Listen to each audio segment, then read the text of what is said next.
Muy buenos días, señor presidente. Janet Galindo, de Grupo Transmedia La Chispa, Campeche, Quintana Roo, Yucatán, Ciudad de México, Estado de México. Ya que estaba tocando el tema, aprovechando que estaba tocando ahorita parte del tema turístico, quisiera preguntarle o si usted tiene alguna opinión, alguna sugerencia hacia los empresarios, ya que en estos momentos se está llevando el Tianguis Turístico en su 47ª edición aquí en la Ciudad de México. Ya que usted estaba tocando ahorita ese tema, no sé si hay alguna sugerencia para que, y qué opina de esta reunión del Tianguis Turístico. Muy bien. El turismo tiene muchas posibilidades de crecimiento y es una actividad muy noble, tiene muchas ventajas. El turismo como sector, como actividad económica, produce riqueza, pero distribuye la riqueza, que eso es muy importante. Hay actividades económicas en donde la riqueza se acumula, pero no se distribuye. En el turismo, con el turismo se beneficia mucha gente, restauranteros, desde luego transportistas, las líneas aéreas, los trabajadores. Es una actividad muy importante y tiene mucho futuro, está creciendo. Hablábamos de la Riviera Nayarita, va a crecer todavía más. Los Cabos siguen estando en los primeros lugares en afluencia turística, en crecimiento económico. Lo del sureste es para eso. Al mediano plazo, ya cuando nosotros no estemos en este mundo,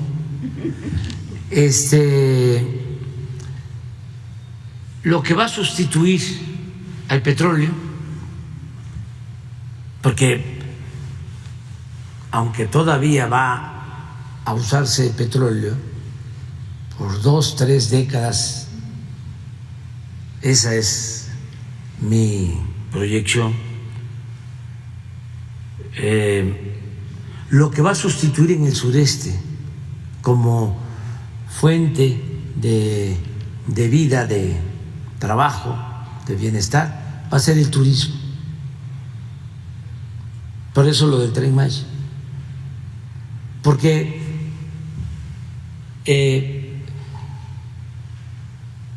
ya está probado. Se inició el proyecto de Cancún, se empezó a definir a finales de los 60 y comenzó su construcción, que no había nada, en los 70 del siglo pasado. Y empezaron a construirse los hoteles y el auge en ese paraíso. Bueno, a partir de los 80, ya con las crisis económicas, 90, mucha gente del sureste tuvo como opción para salir adelante el emigrar hacia Cancún, porque durante 3 décadas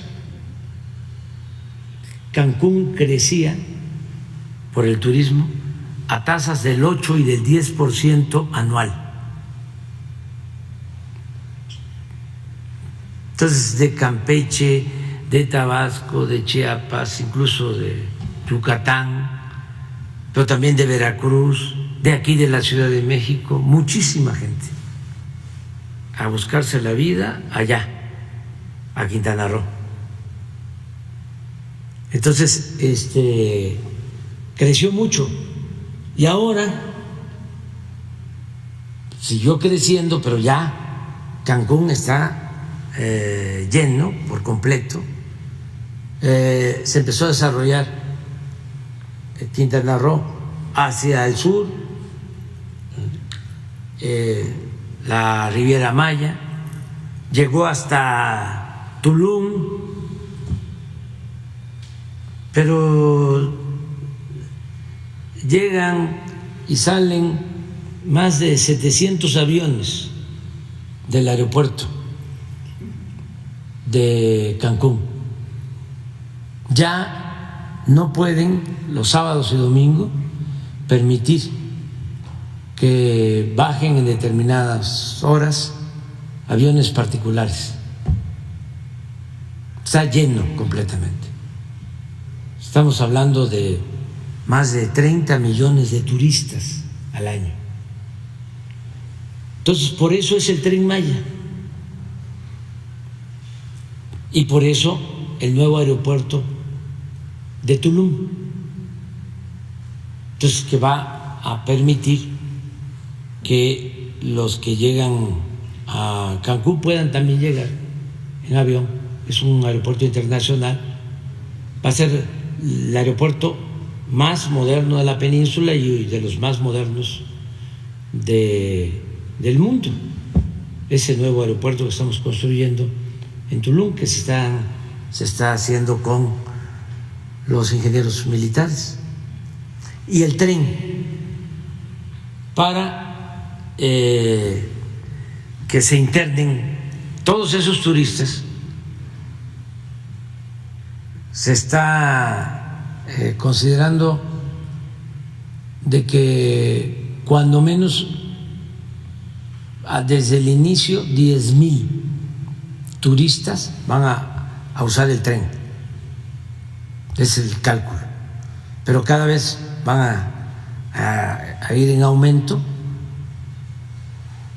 porque es más mar, es de Tulum, ya es Bacalar, por el lado del Golfo, lo mismo, son las playas de Yucatán, las playas de Campeche, la selva. Vamos a tener la reserva, ¿no? ¿Por qué no lo explicas? La reserva natural más grande de México y la segunda de América. A ver, ¿por qué no lo explicas? Sí, se está preparando una área natural protegida que será la más grande en selva tropical. Va a ser de aproximadamente 1,5 millones de hectáreas. Eso significa que va a ser la reserva terrestre más grande del país y que sería la segunda más grande en América. ¿Cómo le estamos nosotros preparando? Recordar que tenemos un área natural protegida, reserva de la biosfera Calakmul, 723,000 hectáreas, pero también estamos trabajando de la mano con el gobierno de Campeche. Estamos trabajando en 2 áreas naturales protegidas estatales, Balanquic y Balancuc, que las estamos sumando, más lo que son corredores biológicos de áreas naturales protegidas con una categoría de área destinada voluntariamente a la conservación, ADBC. En esta sumatoria estamos planteando una reserva de 1,5 millones de hectáreas. Compartirles que esto es muy importante porque está lo que es áreas naturales protegidas de suma importancia como es Laguna de Términos, y después de Laguna de Términos se suma Calakmul. Entonces, en ese corredor biológico estamos directamente con núcleos agrarios para que exista todo un corredor biológico de todo el sureste del país, sumando como el Gran Paso del Jaguar. El lunes pasado compartimos de un área natural protegida también muy importante que es Huanjá, donde se suma lo que son manglares específicos metidos de agua dulce y que son 38,000 hectáreas. En un momento vamos a compartirles cómo a través de este gran proyecto Tren Maya estamos logrando hacer una reserva y conservación de áreas naturales protegidas por este gran proyecto, ¿no? Entonces, una muestra es que vamos a tener el área natural protegida terrestre más grande del país y la segunda más grande después de las Amazonas en selva tropical. Gracias. Mire, entonces es muy importante y agreguen las zonas, los sitios arqueológicos. Le decía yo a Larry Fink, el presidente del fondo BlackRock, que es el fondo financiero más importante del mundo, le decía que lo invitaba y aceptó. Vamos a llevar a cabo una gira por el sureste. Quedamos en verlo, pero está dispuesto, ya hicimos el compromiso. Entonces vamos a estar 2 o 3 días recorriendo todo el sureste. Y le decía, no es exageración, aquí Diego me tiene que respaldar, le explicaba lo que significa la región desde el punto de vista cultural, que estamos hablando de hace 2.500 años. Para ubicarnos, los europeos llegaron hace 500 años. Pero estamos hablando de una antigüedad de 2.500 años de civilización. Entonces, le hablaba yo de Calakmul, en Campeche. ¿No tienes ahí algo de Calakmul? Sí, sí. Vamos a ponerlo, porque debemos de sentirnos los mexicanos muy orgullosos.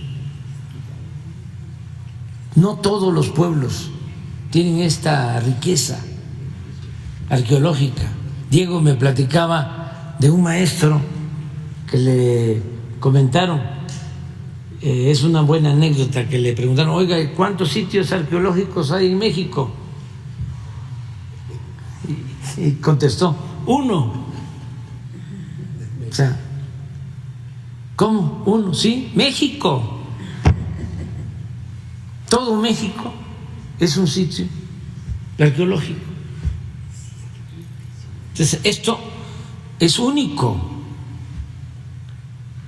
Entonces, le comentaba a Larry Fink, le decía, mira, es tanta la riqueza arqueológica,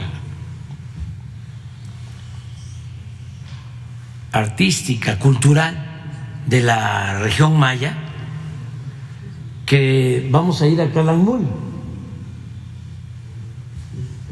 No es Calakmul. Cámbiale. Cojulich. Ese es Cojulich, los mascarones, que también es en la zona, es límite de Campeche con Quintana Roo.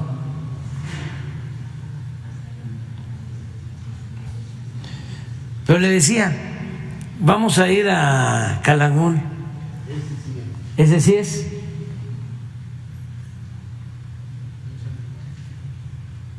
Miren eso, 300 años antes de nuestra era, o antes de Cristo. Esto. Y a ver si no tienes de los edificios, mira, de lo monumental.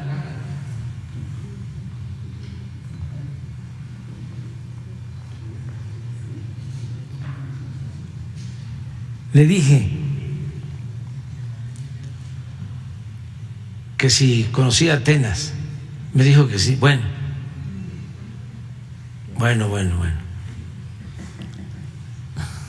Esto es como Atenas. Y no se conoce, porque todo esto quedó abandonado desde antes de que llegaran los europeos, los españoles.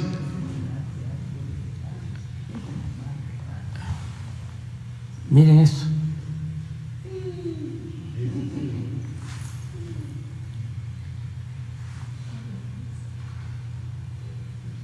Y se abandonó durante toda la colonia, siglos.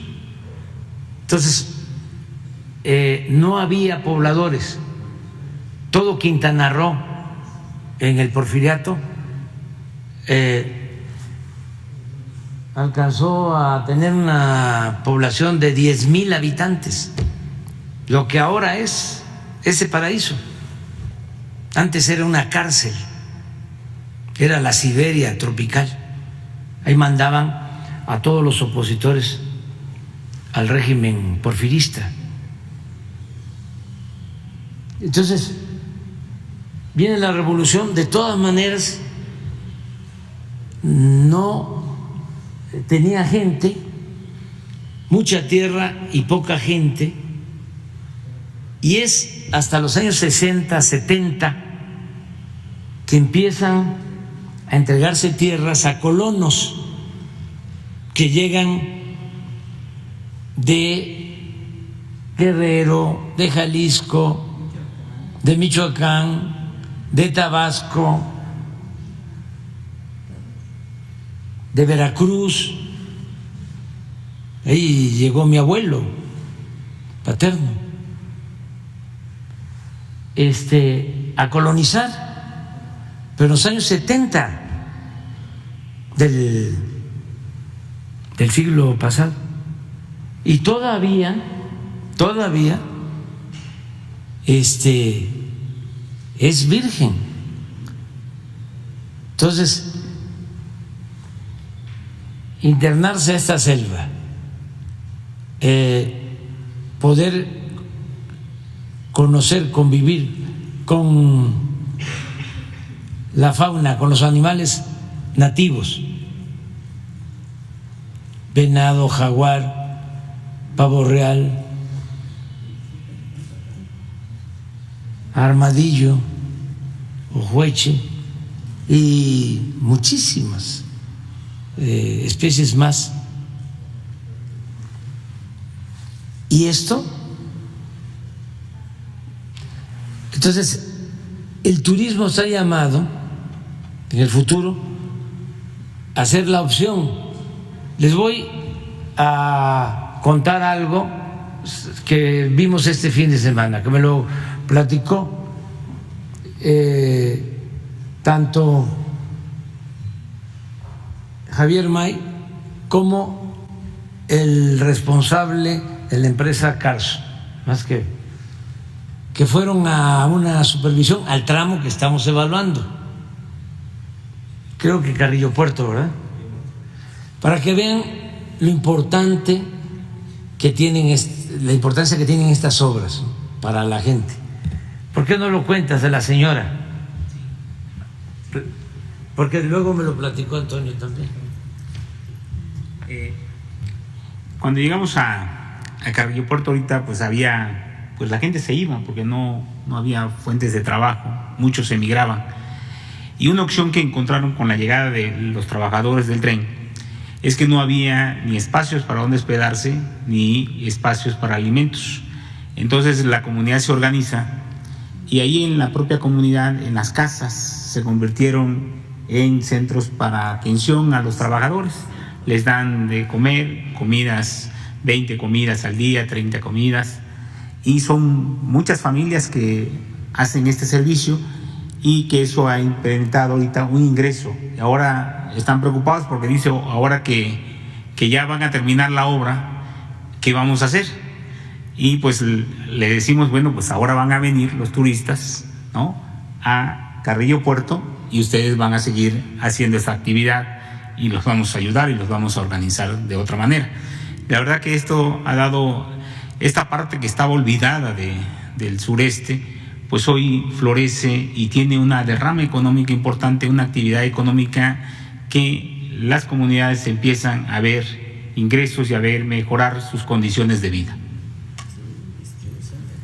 O sea, el turismo es una opción, pues es una alternativa. En el caso del sureste, yo sostengo que va a convertirse en el paraíso, todo el sureste.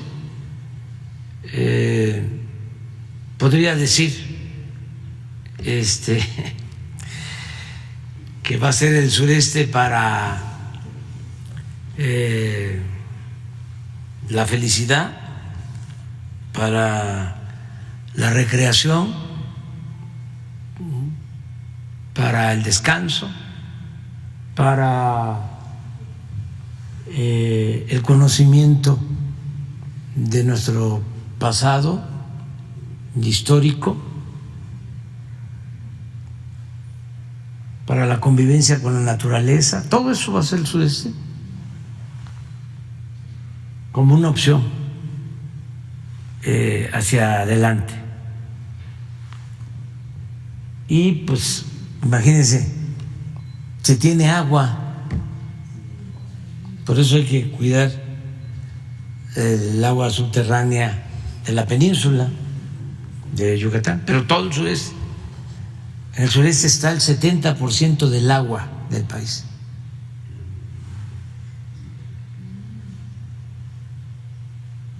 Entonces, lo del tianguis turístico que se está llevando a cabo en la ciudad es muy bueno. Ojalá y asistan los prestadores de turismo, prestadores de servicios turísticos. Sería muy importante que conocieran. Hay exposición del Tren Maya y de muchas cosas. Y es muy bueno. Ok. Mande. Porque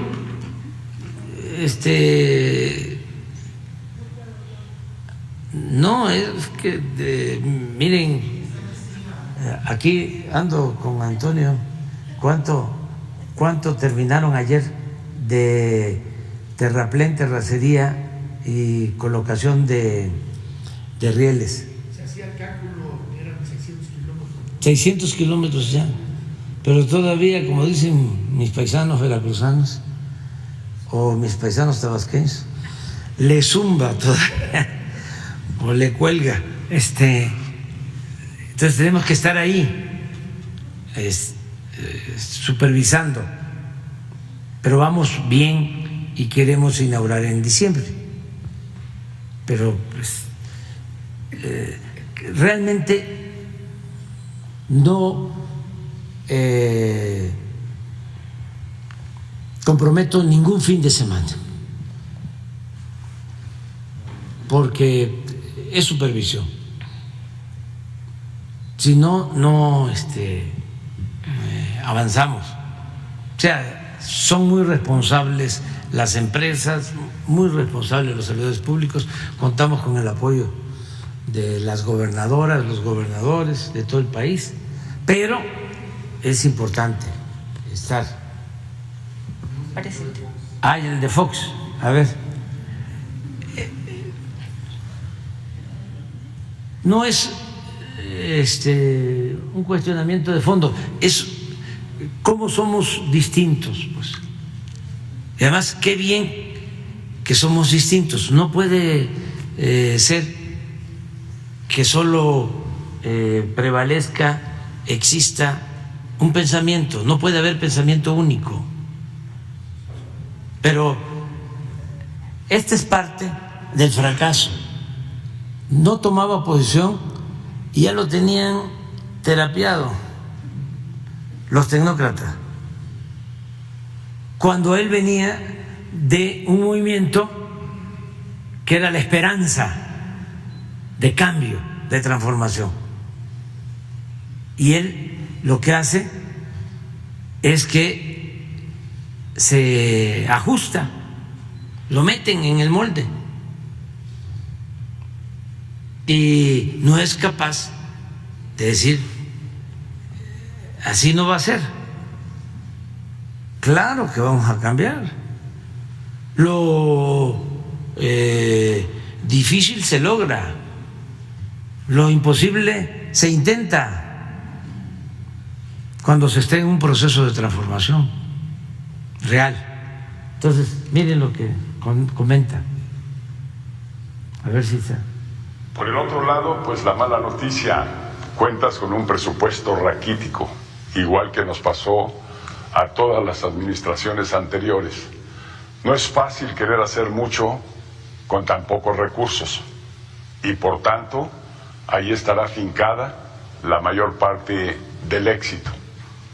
Es posible que algunos ahorros aumenten el presupuesto disponible para gasto público, para implementar nuevas políticas públicas, pero hay una carga acumulada de mucho tiempo en pensiones y jubilaciones, en sueldos y salarios de la burocracia y de las instituciones de gobierno. Hay mucha carga acumulada en deuda y en pago de intereses de la deuda.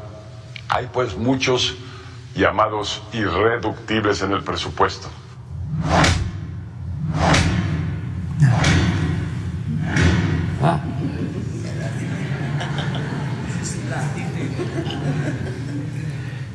Entonces, son irreductibles, o sea, ya no hay para dónde hacerse, ¿sí? No hay de otra. Me acuerdo que usaban mucho eso. No hay de otra. Entonces, eso es lo que dijimos, no, claro que hay de otra. Y acabar con la corrupción, porque esa es una fuente de ingresos importantísima. La corrupción no solo hay que combatirla por razones de índole moral, sino porque es mucho el dinero que se va por el caño de la corrupción. Es una fuente de financiamiento. Estamos hablando, yo calculo que hemos ahorrado, por no permitir la corrupción, como 2 billones de pesos. Y 1 billón más por la aplicación de la política de austeridad republicana. Entonces, por eso no se requiere pedir deuda adicional ni aumentar impuestos. Claro que cuando hay corrupción no alcanza nada. Nosotros les comentaba, llevamos como 280 cuarteles de la Guardia Nacional para albergar a 120 elementos, mujeres y hombres. Son construcciones en terrenos de 10,000 metros, de 1 hectárea, con dormitorios, con aulas. ¿Cuánto? 26 millones de pesos, 28, cuando mucho 30 millones, cada cuartel. ¿Cuánto cobraban por eso? Bueno, llevamos terminados 2.300 sucursales del Banco del Bienestar. 2.300. Van a ser 2.750, casi vamos a llegar a 3.000. Pero terminadas 2.300 y en operación ya equipadas 1.400. Pero ¿cuánto por cada sucursal? 5 millones de pesos. Como se diría coloquialmente, aunque no les guste a los que quieren una sola habla, un solo lenguaje, aunque no les guste, les digo, ¿dónde lo van a agarrar? El aeropuerto, estimado en 300,000 millones. Pagamos la indemnización 100,000. ¿Cuánto costó la construcción del nuevo aeropuerto? 75,000. Total 175 para 300,000. ¿Cuánto nos ahorramos? 125,000. No cerramos el aeropuerto como lo tenían contemplado, actual. No se cerró el aeropuerto militar de Santa Lucía, pero no hay corrupción. Ustedes saben, nada más que no se hacen las publicaciones, porque ustedes pueden hacer la investigación, pero al momento de ir allá al departamento de corte y confección, ahí ya no pasa. Pero una empresa periodística iba a ser la pista principal del aeropuerto de Texcoco. ¿Cómo no van a estar molestos? Por eso dicen que ya ni las tlayudas, eso dice Fox, ya ni la señora de la tlayuda llega a vender ahí porque no hay nadie, ahí espantan. Pues no, ahí va, y ya en diciembre es autosuficiente el aeropuerto y cada vez más vuelos, y ahora toda la carga va a llegar ahí y va a ser un gran aeropuerto. Es tan importante esa decisión que se tomó por mandato del pueblo, que miren, ahora que hay necesidad de agua en la ciudad, como para abastecer de agua el aeropuerto, se hicieron exploraciones y en esa zona del Valle de México, norte, hay agua en el subsuelo. Ahora se está auxiliando a la Comisión de Agua para que al Estado de México y a la Ciudad de México se le abastezca de agua de los terrenos del aeropuerto Felipe Ángeles, con pozos que se perforaron allá. Les voy a dar otro dato. El actual aeropuerto tiene 600 hectáreas. El aeropuerto Felipe Ángeles tiene más de 3,000, porque tenía como 2,200 y se compraron como 1,200, 1,500 hectáreas. Es un gran aeropuerto. Bueno, y ahorramos 125,000 millones de pesos. Entonces regresamos a lo mismo. Si no hay corrupción,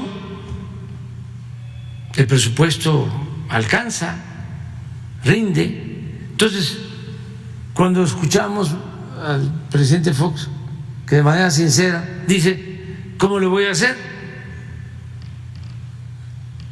A mí también me llegó a plantear lo mismo, como en esos tiempos.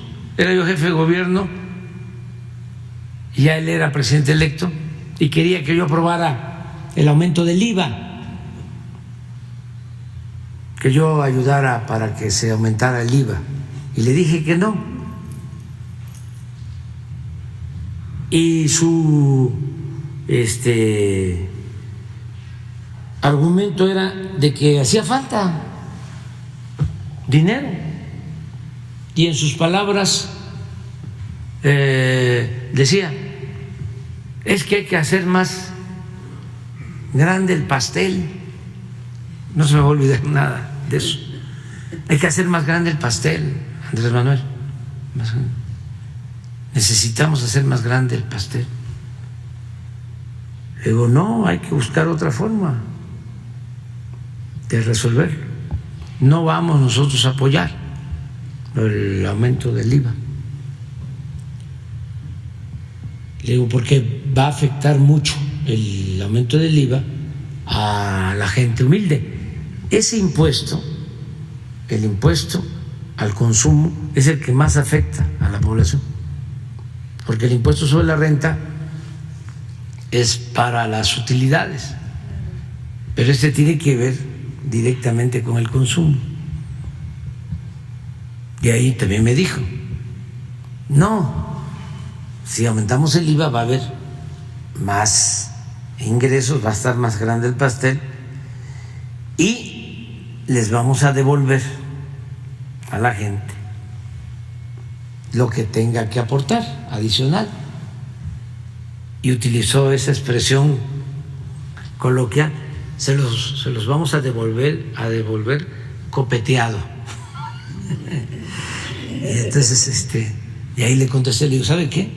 Que cuando les devuelvan lo del IVA, como decía Keynes, ya vamos a estar muertos. Entonces mejor no les devuelva nada, que no aumente. Pero ya lo tenían atrapado, y bueno, a lo mejor no les costó mucho trabajo porque él también pensaba de esa forma, ¿no? Pero ya estaba así. Entonces, no, claro que hay otras opciones, porque la política neoliberal fue así, tajante y rígida, cuadrada. No tomaron en cuenta las características específicas, históricas, sociales, económicas de los países. Se aplicó igual en todos lados. La llamada reforma energética, la llamada reforma fiscal, la llamada reforma educativa, la llamada reforma laboral, igual en todos lados, en España, en México, en cualquier lado. Y fue un rotundo fracaso. Claro, se beneficiaron los de arriba, pero para los pueblos fue fatal la aplicación de esa política. Entonces, ya nosotros afortunadamente pues no nos guiamos por esos esquemas, pero lo del turismo pues es muy importante. Ok.